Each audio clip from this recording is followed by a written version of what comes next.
Berenstain Bears Pet Rescue.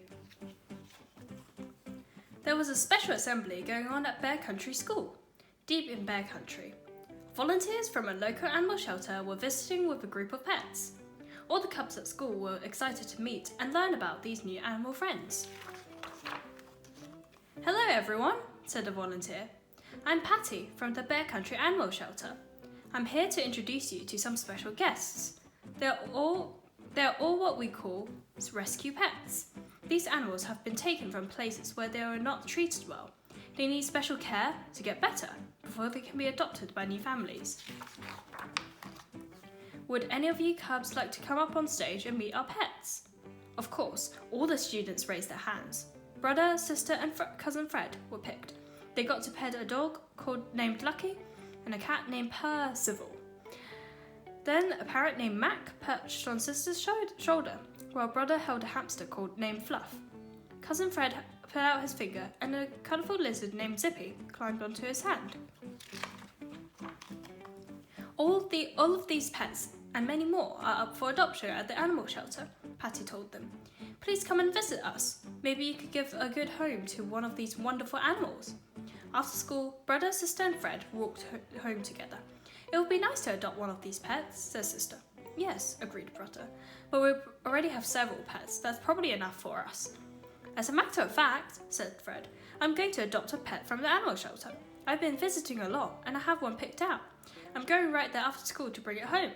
"Wow," said brother and sister. "Can we come with you?" "Sure," said Fred.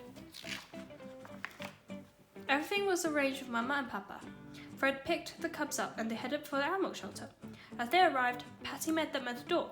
"So glad you all could come," she said. "Let's start with a tour of the shelter." Patty showed them round. There was a big room where volunteers were caring for pets, grooming them, petting them, snuggling with them, and playing with them. It's good for pets who have been treated badly to get comfortable with people in this way.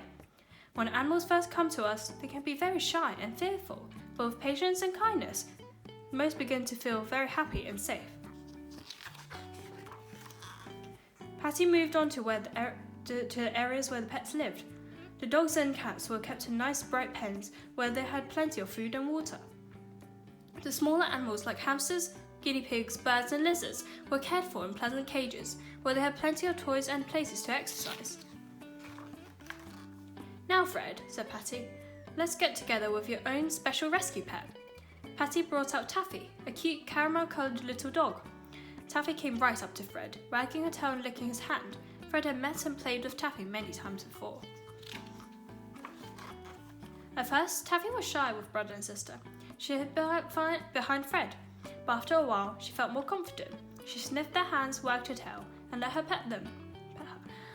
"Taffy has come a long way," said Patty. "When she first came to us, she was afraid of all strangers, but after she met Fred and got to know and trust him, she's become much more confident." "Well, Fred," said Patty, "this is the big moment. The adoption paperwork is all done. Are you ready to take Taffy home?" "Yes," said Fred, very excited. "I sure am. I can hardly wait." So with Taffy on the leash, Fred led her outside to the car. At first, she was worried about getting into the car, but Fred was very patient, petting and soothing her. Finally, she felt more secure and climbed in with Fred. When they arrived at Fred's house, they led Taffy inside and let her explore her new home. She was very curious and sniffed and poked into every nook and cranny. Then they took Taffy outside to explore the yard. The yard was surrounded by a strong fence to keep Taffy safe inside. Taffy loved the yard. She sniffed in the flower beds and scratched in the nice soft earth. She saw some birds and a squirrel. She happily ran after them, barking loudly. The birds flew off and the squirrel dashed up a tree, where it chittered angrily, waving its tail at the annoying dog. Taffy was very happy. Fred took out a frisbee and tossed it across the yard. Delighted, Taffy chased after it, grabbed it and ran back to Fred, laying it at his feet. Brother and sister took turns tossing the frisbee to Taffy. She ran back and forth across the yard until they were all tired out. She sat down in a heap, panting happily. The cubs gathered around their new friend and gave her a big group bear hug. They loved their new rescue pet. It felt so good that she now had a safe and loving home.